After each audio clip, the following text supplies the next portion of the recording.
আমাদের পাশের বাসায় একটা ছেলে আছে। তার নাকি ২টা কান, একটা নাক, ২টা চোখ, ২টা ঠোঁট, ২টা পা, ২টা হাত, এমনকি মাথায় কালো কালো চুলও আছে। সবচেয়ে আজব, তার হাতে এবং পায়ে ৫টা করে আঙুল। আজব না?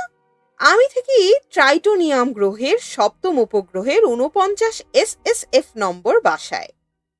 শুনছিলেন রাগিব হাসান রচিত ছোট্ট একটি সায়েন্স ফিকশন আজব তো।